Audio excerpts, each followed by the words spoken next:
The crystal chandelier cast fractured light across Asha's brown skin as she stood frozen in the center of the marble ballroom. Her black uniform was soaked with champagne, the expensive liquid dripping onto Italian shoes that cost more than her monthly rent. The bride's mother stood before her, chin raised in aristocratic contempt, while 200 guests watched in entertained silence. "People like you," the woman hissed loud enough for the front tables to hear, "should know their place." Asha's fingers trembled at her sides. She'd endured worse in her 26 years. Poverty, hunger, her mother's medical bills.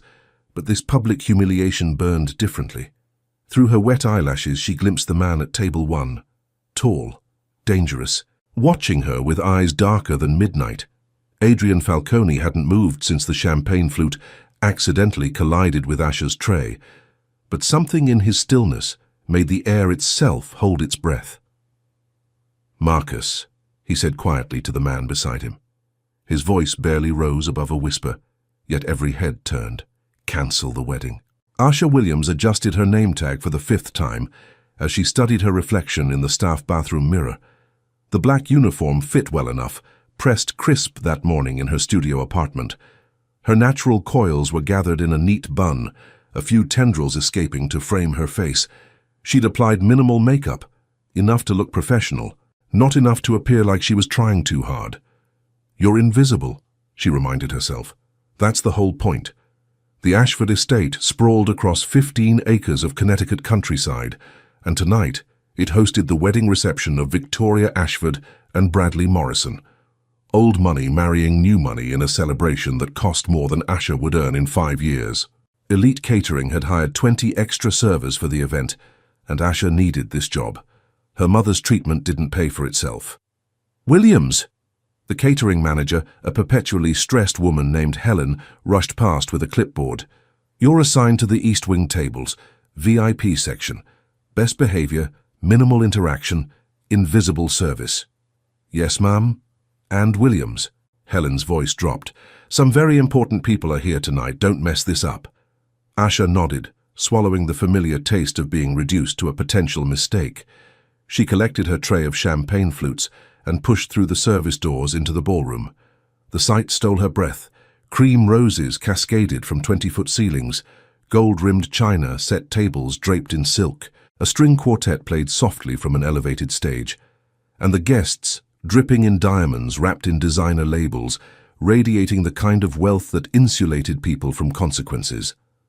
Asha moved through the crowd like water, offering champagne with a practiced smile that never reached her eyes. Most guests took glasses without acknowledgement, as if the flutes materialized by magic. A few nodded. One elderly woman actually said, "Thank you," which felt like finding a $20 bill on the sidewalk. Then she reached table 1. 6 men occupied the corner table, slightly apart from the others. They wore tuxedos like armor, and despite their polished appearance, something about them whispered danger. Conversation seemed to curve around their table, guests unconsciously avoiding eye contact. The man at the head of the table was Y. Adrian Falcone looked like violence poured into an expensive suit, probably early 30s, with dark hair styled with casual precision and a jawline sharp enough to cut. But it was his eyes that made Asha's hand tremble slightly as she approached, cold, calculating, missing some essential warmth that made people fully human. Yet when those eyes landed on her, they shifted, focused, saw. "Champagne, sir." Her voice came out steadier than she felt. "Thank you." His voice was deep, textured with the remnants of an Italian accent. He took the glass and their fingers brushed for half a second. Electricity shot up Asha's arm. She jerked back slightly, professional mask slipping. His eyes narrowed fractionally as if he'd felt it too. The man to his right, massive, with a scar bisecting his left eyebrow, smirked into his drink. "You're new," Adrian said. "Not a question." "First time at this venue?" "Yes, sir." "From?" The question was too personal for a server-guest interaction, but something about his tone demanded an answer. "Brooklyn, originally. Harlem now." One corner of his mouth lifted, barely but definitely there. "Long commute. Worth it for good work, sir." "Is it?" He leaned back in his chair, still watching her with that unsettling intensity. "Good work." Asha hesitated. Was this a test? A game? Rich people ask trick questions sometimes, looking for ammunition to complain to management. I do my best, sir. I'm sure you do. He raised the champagne glass slightly, a toast to her, before taking a sip. Dismissed but somehow not diminished, Asha moved to the next table. Her heart hammered against her ribs. She could feel his gaze following her across the ballroom. Don't be stupid, she told herself. Men like that don't see women like you, not really. The reception proceeded smoothly for another hour. Toasts were made. The bride and groom had their first dance. Asha refilled glasses, cleared plates, remained invisible. Then Victoria Ashford's mother decided to make a scene. Asha was balancing a tray of champagne when Mrs. Ashford appeared at her elbow, already 3 glasses deep and looking for someone to punish for her daughter's mediocre marriage. You? She pointed a manicured finger. Bring me another glass, the good champagne, not this pedestrian nonsense. Of course, ma'am, one moment. Now. What part of now is difficult for you to understand? Asha bit her tongue and turned toward the service station. But Mrs. Ashford wasn't finished. She stepped directly into Asha's path, and whether by accident or design, her elbow connected with the tray. Crystal shattered. Champagne exploded across Asha's uniform. The ballroom's ambient noise dropped to shocked silence. "Oh my God!" Mrs. Ashford gasped theatrically. "Look what you've done! These shoes are Louboutin." Asha stood frozen, champagne dripping from her hair, down her face, soaking through to her skin. Every eye in the ballroom locked on her. Heat crept up her neck, not from shame, but from rage that had nowhere to go. "I'm so sorry, ma'am. Let me—" "Sorry?" Mrs. Ashford's voice rose, performing for the crowd. "Do you have any idea how much these cost? Of course you don't. People like you should know their place." The words landed like a slap. Asha's vision tunneled. She'd spent her whole life watching people like Mrs. Ashford treat people like her mother as disposable.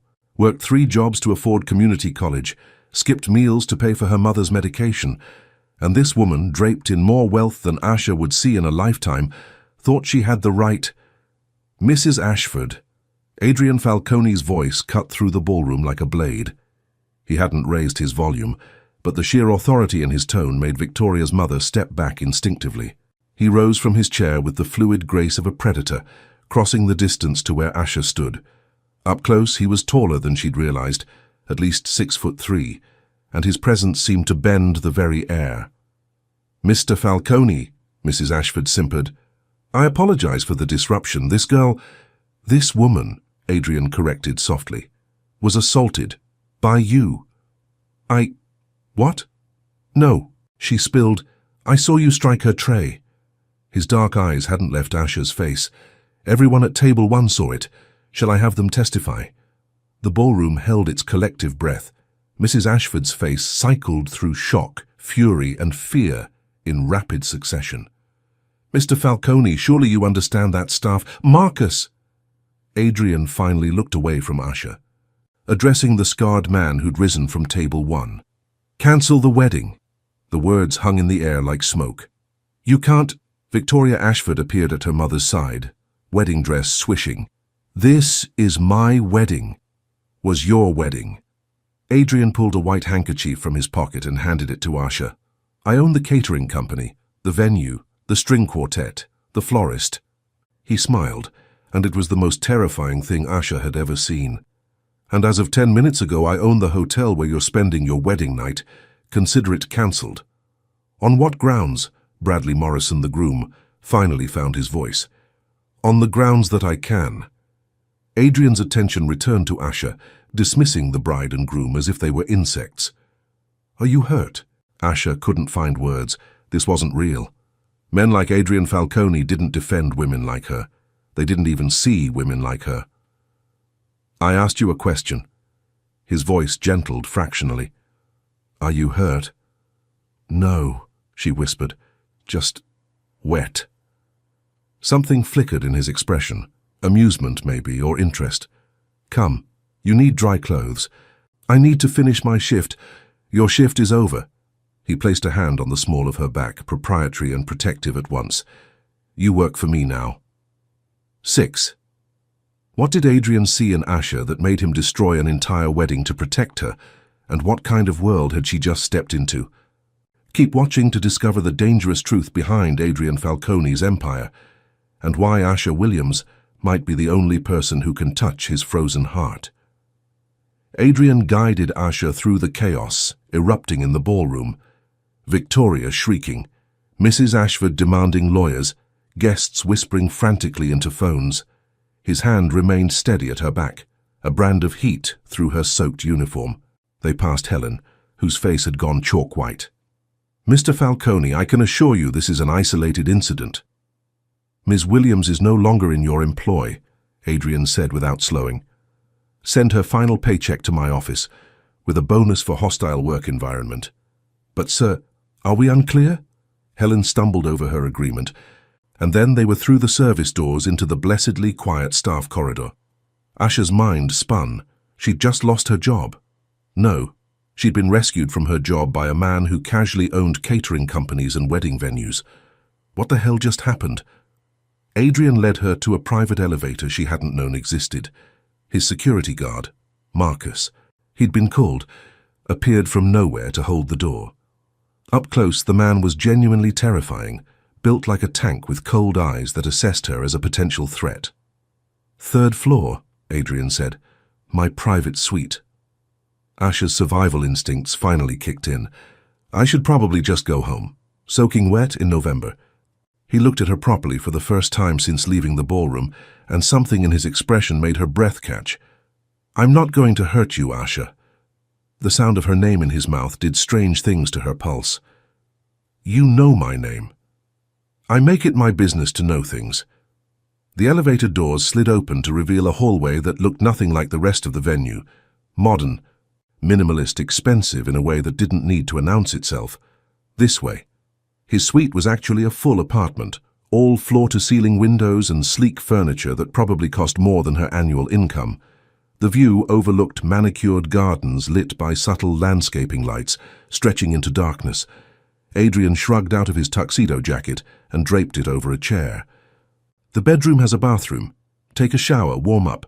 I'll have Marcus bring appropriate clothing." "I don't understand what's happening." "You were humiliated by a bigoted woman at an event I was attending." He poured 2 glasses of amber liquid from a crystal decanter. "I corrected the situation by cancelling her daughter's wedding, by establishing consequences." He offered her one of the glasses. "The Ashfords have built their fortune on the backs of people they consider beneath them. It was past time someone reminded them that actions have costs." Asha didn't take the drink. "And what's the cost to me?" His eyes sharpened. "Intelligent question. You think I want something in return? Men like you always want something. Men like me." He smiled, but it didn't reach his eyes. "Tell me, Asha Williams from Brooklyn and Harlem, what kind of man am I?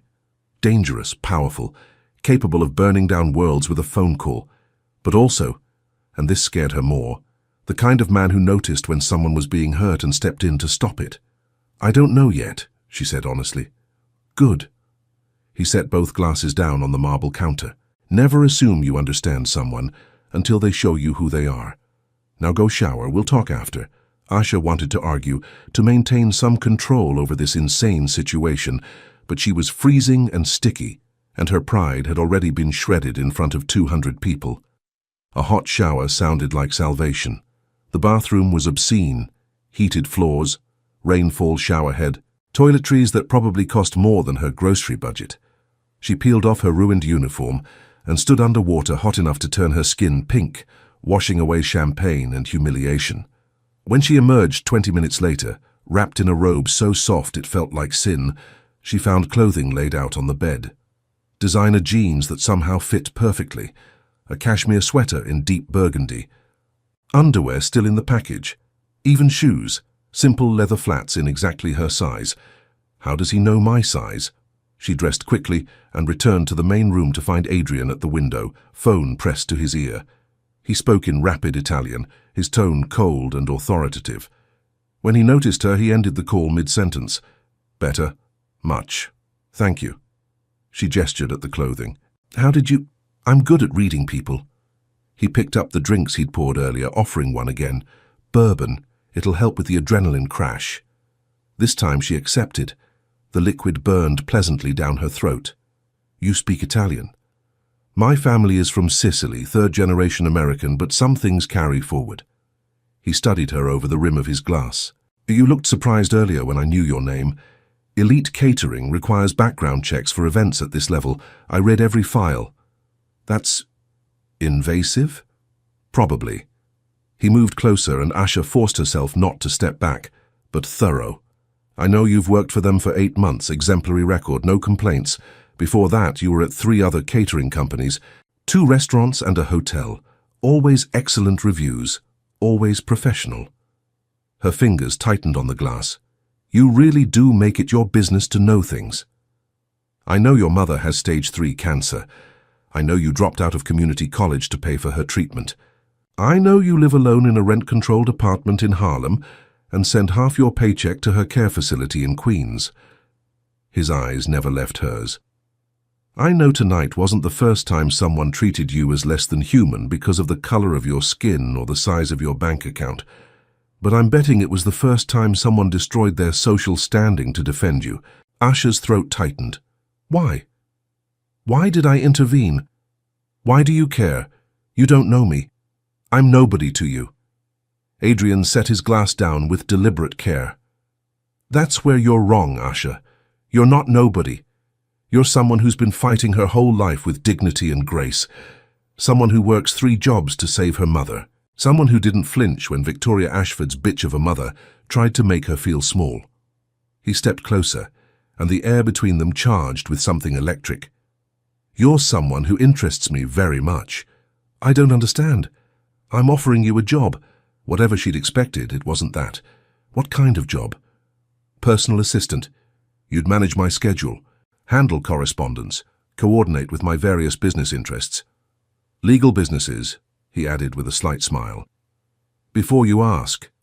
Real estate, investments, hospitality. The pay is $200,000 a year, plus benefits including full health coverage for you and your mother. Asha's knees went weak. $200,000. Her mother could have the experimental treatment her insurance wouldn't cover. She could finish school. She could breathe for the first time in years. What's the catch? Smart woman. Adrian's smile widened fractionally. The catch is that you'd be working for me, Adrian Falcone. And while my business ventures are legal, my reputation is complicated. People will make assumptions about our relationship. Some of those assumptions will be ugly. Are they true? The assumptions. That depends on which ones you mean. Asha finished her bourbon in one swallow, needing the courage. Are you Mafia?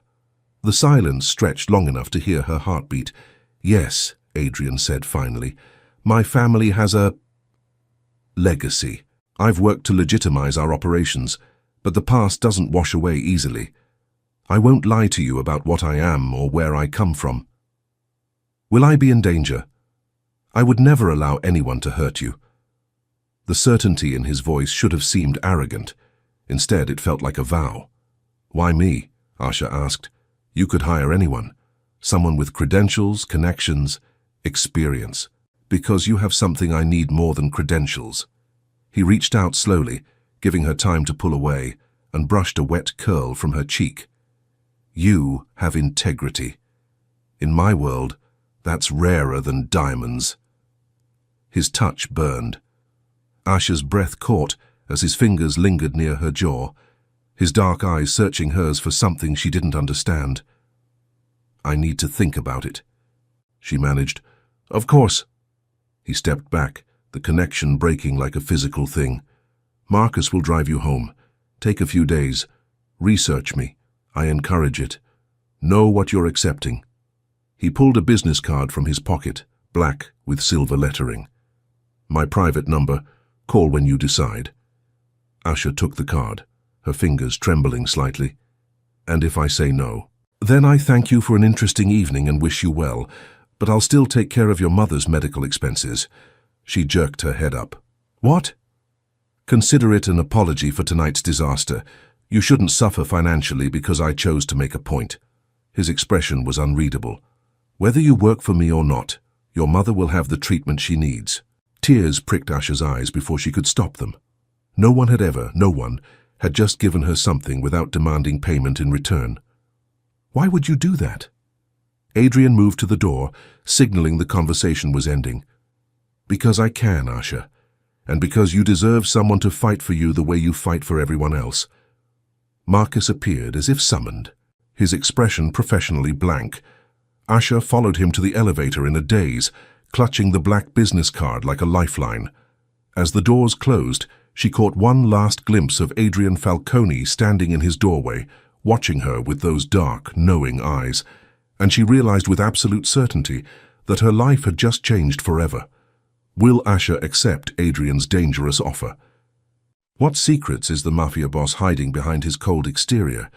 And what happens when two people from completely different worlds collide? The story gets even more intense from here. Asha didn't sleep that night.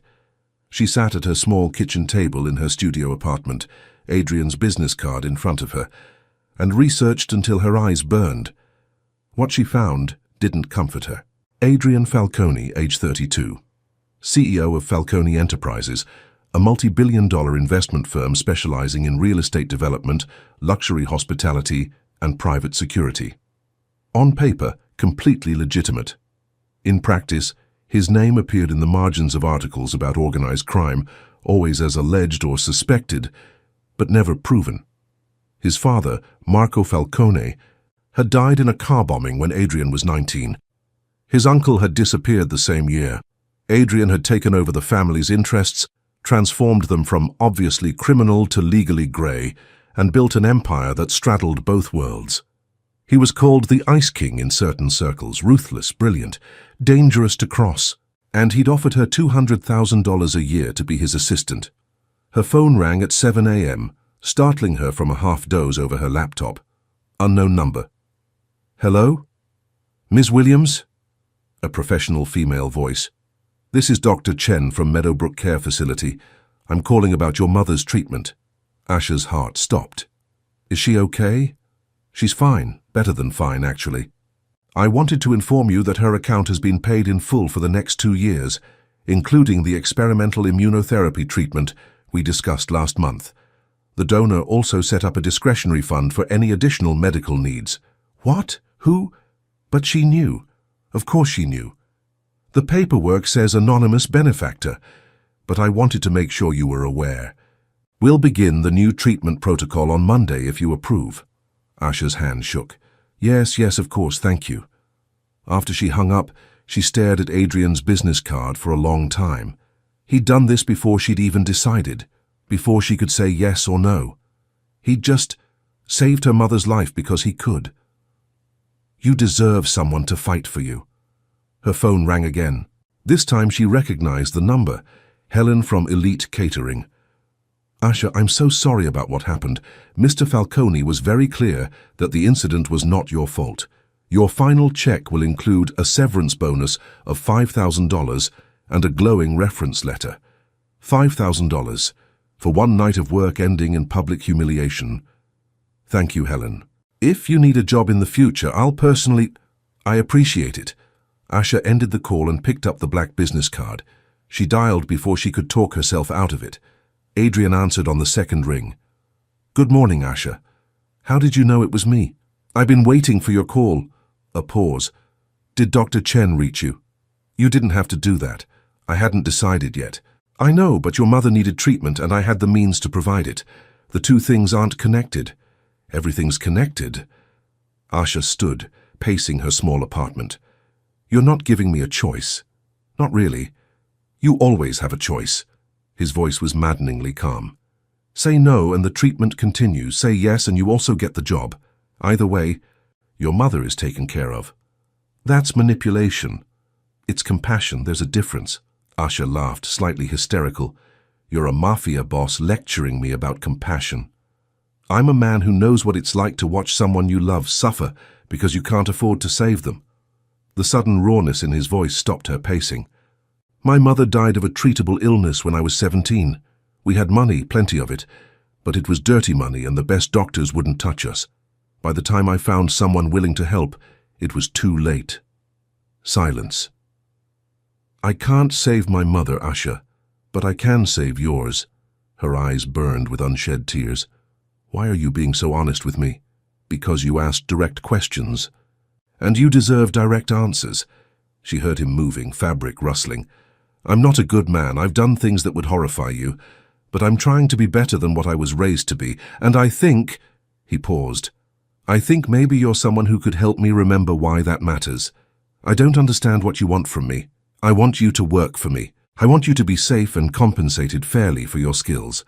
And yes, selfishly, I want you close because you're the first person in a decade who looked at me and saw a person instead of a threat or an opportunity. His voice dropped lower. But what I need is for you to say yes, so I can sleep at night knowing you're not serving champagne to people who treat you like furniture. Asha closed her eyes. This was insane. He was a stranger, a dangerous stranger who'd upended her entire life in one evening. But her mother would live, and maybe, just maybe, she could stop running on empty all the time. When do I start? She heard his sharp inhale. Monday, 9 a.m. Marcus will pick you up. I can take the subway. Asha. The way he said her name made her stomach flip. You work for me now. Marcus will pick you up. This isn't negotiable. Is everything with you going to be a command? Only the things that concern your safety. A pause. Thank you for trusting me. I don't trust you, not yet. Good. Don't trust anyone until they earn it. After they hung up, Asha sat in her apartment as morning light filtered through her single window and wondered what the hell she'd just agreed to. 3 weeks later. Working for Adrian Falcone was nothing like Asha expected. His office occupied the top floor of a glass tower in Manhattan, all modern architecture and ruthless efficiency. Her desk sat in an antechamber outside his private office, positioned so she could monitor everyone coming and going. The salary had been deposited into her account exactly as promised, along with health insurance that covered literally everything and a company credit card for expenses. The work itself was demanding, but not impossible. Adrian kept a brutal schedule, meetings starting at 7 a.m., ending well past midnight. He operated businesses across a dozen industries, and Asha quickly learned to track them all. She coordinated with lawyers, accountants, property managers, and various other executives, all of whom treated her with wary respect once they understood she had Adrian's trust. And she was beginning to understand that Adrian Falcone's trust was a rare and valuable thing. He was professional with her, courteous, never inappropriate. But there were moments, glances that lasted too long, his hand brushing hers when passing documents, the way his voice softened when he said her name, that suggested something simmering beneath the surface. Asha tried to ignore it, tried to focus on the work, the generous salary, the fact that her mother was responding well to treatment. Then someone tried to kill him. It happened on a Thursday afternoon. Asha was reviewing expense reports when Marcus appeared in her doorway, his expression tight. We have a situation. Stay here. What kind of... The windows exploded. Glass shattered inward as gunfire erupted from the building across the street. Asha dropped behind her desk on instinct, hands over her head, her heart trying to escape her chest. More gunfire. Shouting. The acrid smell of gunpowder. Then Adrian was there, pulling her up, his body shielding hers as he dragged her toward the panic room she hadn't known existed behind a false wall. Stay down! He pushed her through the door, and she stumbled into a small reinforced room lined with monitors showing security feeds. Adrian, I'll be right back. He started to close the door. No, she grabbed his arm. Don't go back out there. His eyes met hers, and for the first time since she'd met him, she saw real emotion there, fear, not for himself, but for her. I have to protect my people. Stay here. Don't open this door for anyone but me or Marcus. Adrian! He kissed her forehead, quick and fierce. Stay alive, Asha. That's an order. Then he was gone, and the reinforced door sealed behind him. Asha watched the monitors in horror as Adrian and his security team engaged the shooters. It was over in minutes, professionally, brutally efficient. But in those minutes, Asha aged years. When the door finally opened, she launched herself at Adrian without thinking, her hands frantically checking him for injuries. I'm fine, he said, catching her wrists gently. Asha, I'm fine. You could have been killed, but I wasn't. His thumbs stroked the inside of her wrists, probably feeling her racing pulse. Because I have good security and a very safe panic room. This is insane! People just tried to murder you. Occupational hazard. He said it so casually that rage replaced her fear. Don't, she jerked away. Don't act like this is normal. For me, it is. Well, it's not for me. Her voice broke. I can't watch you walk into gunfire like it's nothing. Then don't watch. His expression hardened. This is my life, Asha. I told you it would be complicated. Complicated? There's a difference between complicated and actively suicidal. I'm not suicidal. I'm careful. You're reckless. She stopped, breathing hard, and realized she was crying. I can't lose you. The words hung between them like a confession. Adrian's expression transformed, softened. He reached for her slowly, giving her time to pull away, and when she didn't, he gathered her close. Asha buried her face in his chest, feeling his heart beating strong and steady beneath her cheek. You won't lose me, he murmured into her hair. I promise. You can't promise that. I can try. His arms tightened around her. For you, I can try. They stood like that until Asha's breathing calmed, until the adrenaline faded and left her exhausted. When she finally pulled back, Adrian's dark eyes were searching her face with an intensity that made her breath catch. I'm taking you home, he said. Marcus will drive. This isn't negotiable, Asha. Someone just attacked my building. Until I know you're safe, you're staying where I can protect you. Your building?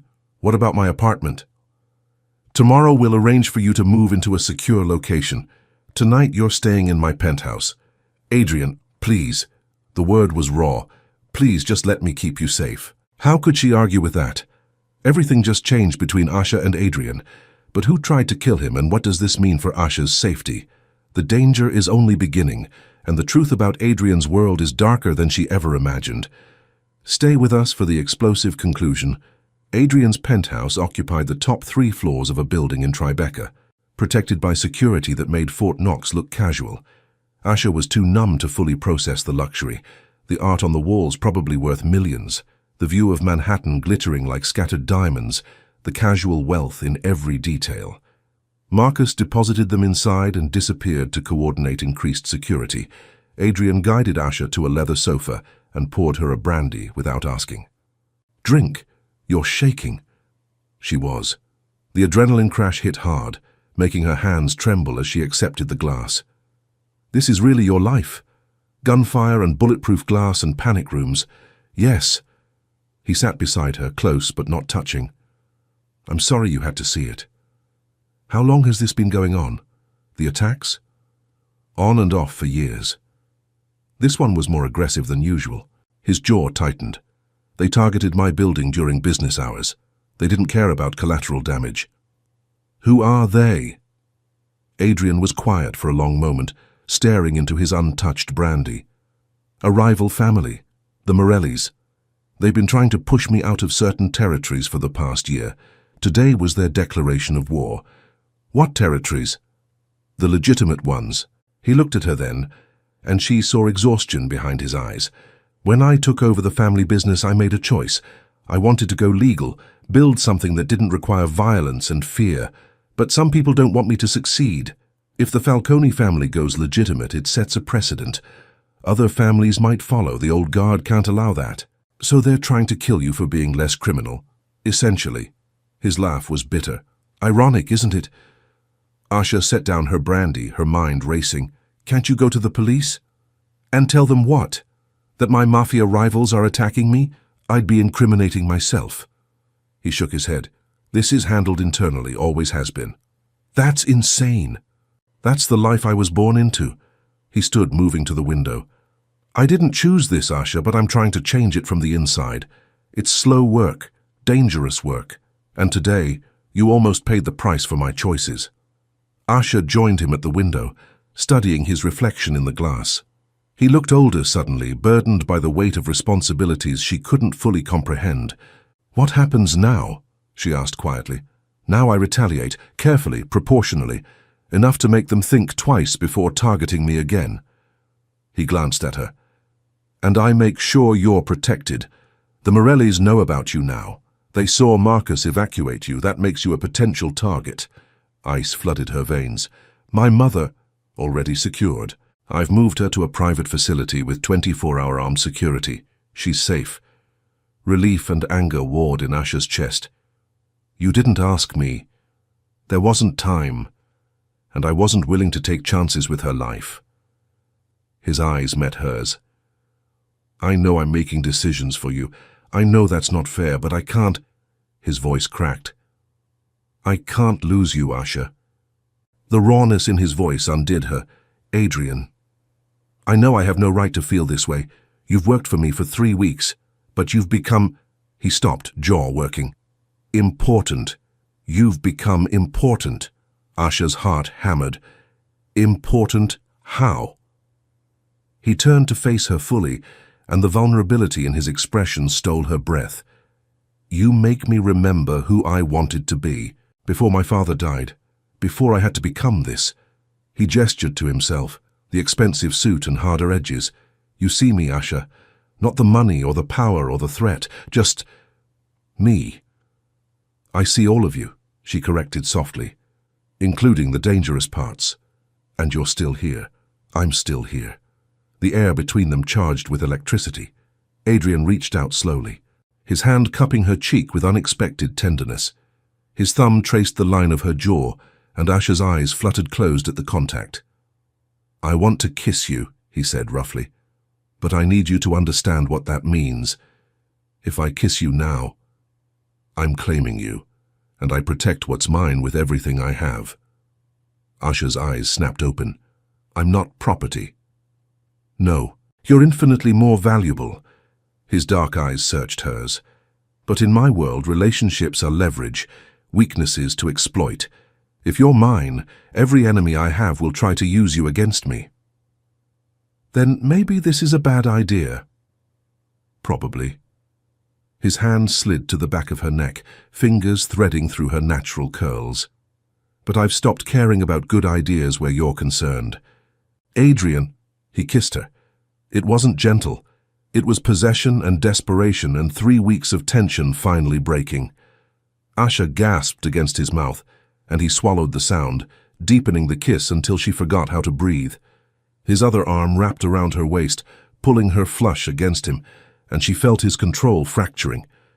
When they finally broke apart, both breathing hard, Adrian rested his forehead against hers. Tell me to stop, he whispered. Tell me this is moving too fast, that you need time, that I'm your boss, and this is inappropriate. Give me a reason to do the right thing. Asha's hands had somehow found their way to his chest, feeling his heart racing beneath her palms. What if I don't want you to stop? He groaned. Asha, I'm terrified, she admitted, of you, of this world, of how much I want you when I barely know you. But I'm also tired of playing it safe, tired of being invisible. She looked up at him. You see me, Adrian, really see me. When was the last time someone did that? Never, he guessed. Never, she confirmed. He kissed her again, softer this time, almost reverent. I see you, he murmured against her lips. Your strength, your kindness, the way you fight for people you love, I see all of it, and it's beautiful. Tears pricked Asha's eyes. Don't make promises you can't keep. I keep my promises. All of them. He pulled back enough to look at her. Stay with me tonight. Just to sleep, he added quickly. I need to know you're safe. Okay. Adrian showed her to a guest room that was bigger than her entire apartment, with an attached bathroom featuring a bathtub large enough to swim in. He provided her with clothes, one of his shirts and soft pants that had to be rolled multiple times, and left her with a gentle kiss to her forehead. Asha showered and changed, then found herself too wired to sleep. She wandered the penthouse, studying the art and books that offered glimpses into Adrian Falcone's private self. Classical music collection, philosophy texts, a shelf of worn paperback thrillers that seemed incongruous with his sophisticated image.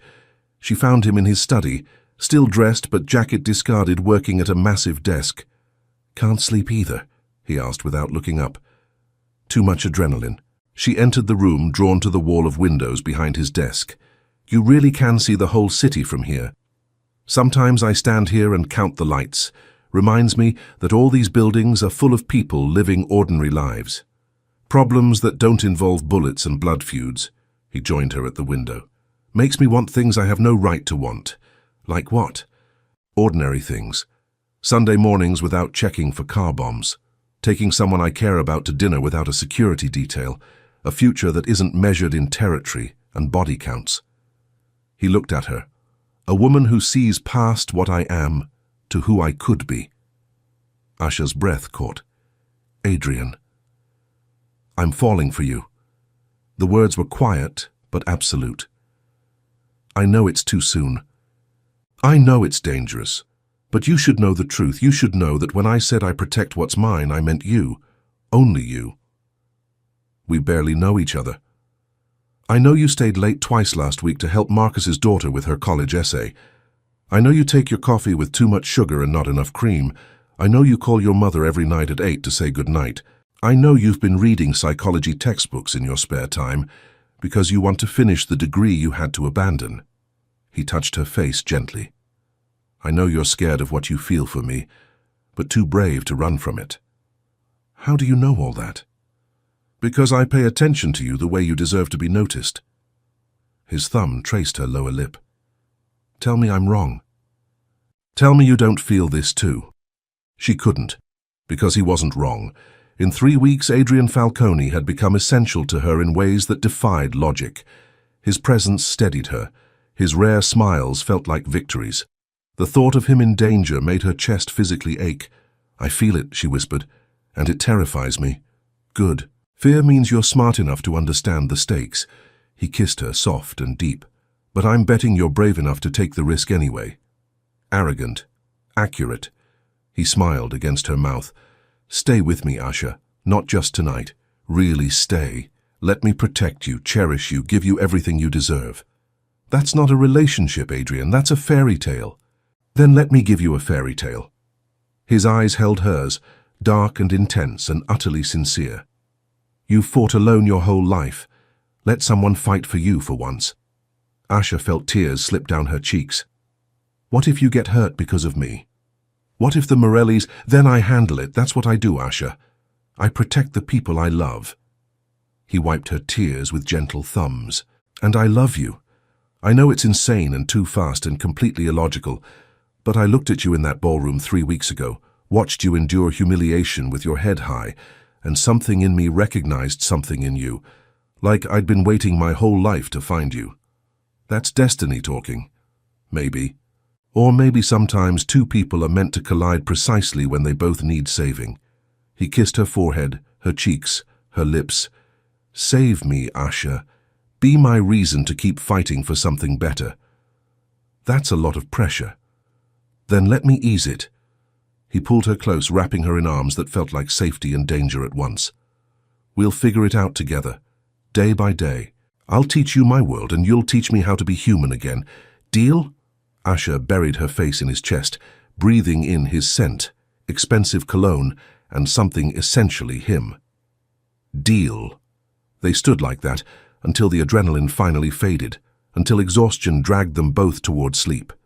Adrian led her to his bedroom, a space of dark colors and masculine comfort, and they lay together on top of the covers, fully clothed, just holding each other. Thank you, he murmured into her hair. For what? For being brave enough to see past the monster everyone else sees. You're not a monster, Adrian. Maybe not with you. He kissed the top of her head. Sleep, cara mia. I'll keep you safe. And wrapped in his arms, with his heartbeat steady beneath her ear, Asha finally believed it. Asha adjusted her mother's pillow, making sure she was comfortable in the sunlit room of the private rehabilitation facility. The experimental treatment had worked. Her mother was in remission, growing stronger every day. You look happy, her mother observed, eyes twinkling. Really happy. I am, Mama. It's him, isn't it? That man who visits every week with flowers? Asha smiled. Adrian had insisted on meeting her mother properly, bringing fresh roses and conversation that charmed her completely. He'd never mentioned his role in saving her life, letting Asha tell that story in her own time. Yes, it's him. He loves you. I can see it in how he looks at you. Her mother squeezed her hand. Like you're the sun and he's been living in darkness. That's dramatic, Mama. That's truth, baby girl.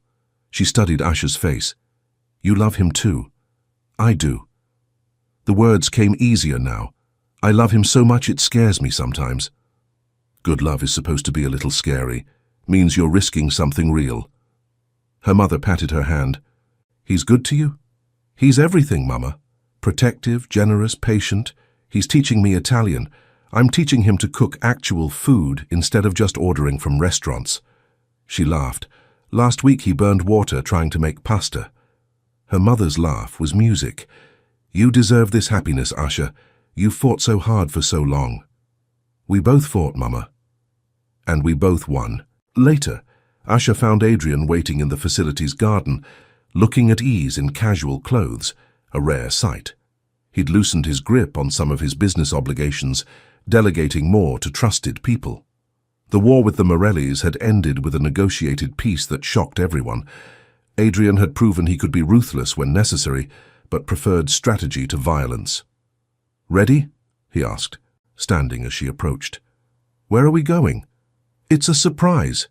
He took her hand, threading their fingers together. Trust me. Always. The SUV took them to a brownstone in Brooklyn, and Asha's breath caught when she recognized her old neighborhood. Adrian, what? I bought it. He helped her out of the car. The building, I mean. I'm converting it into affordable housing with a medical clinic on the first floor. Free treatment for residents who can't afford insurance. Asha stared at the building, then at him. Why? Because you told me about growing up here. About the neighbors who helped your mother when you couldn't afford medication. About the community that raised you. He touched her face gently. I can't give back your childhood, Asha, but I can make sure other kids don't have to choose between school and keeping their parents alive. Tears blurred her vision. I love you. I know. He smiled, that rare, full smile that transformed his entire face. I love you too, more than I thought I was capable of loving anything. No talk of territory or threats or rivals. Not today. Today is just us. He kissed her there on the Brooklyn street where she'd learned to survive, in front of the building that would help others do the same. And Asha realized that sometimes fairy tales didn't end with castles and crowns. Sometimes they ended with a dangerous man choosing to be better and a strong woman choosing to believe he could. Sometimes they ended with love that transformed everything it touched. What did you think of Asha and Adrian's story? Could you feel the chemistry between them? Did the wedding cancellation scene give you chills? Drop your thoughts in the comments below. If you love this story of a mafia boss falling for the woman who saw past his dangerous reputation, smash that like button and subscribe for more intense romance stories every week. Which moment was your favorite? When Adrian cancelled the wedding to defend Asha, the panic room scene during the attack, their first kiss in his penthouse, the epilogue surprise? Let me know in the comments, and if you want more mafia romance, billionaire love stories, or tales of unexpected connections, hit that notification bell so you never miss an upload. Remember, true love doesn't care about social status, skin color, or bank accounts. It sees the heart beneath everything else. Thanks for watching, and I'll see you in the next story.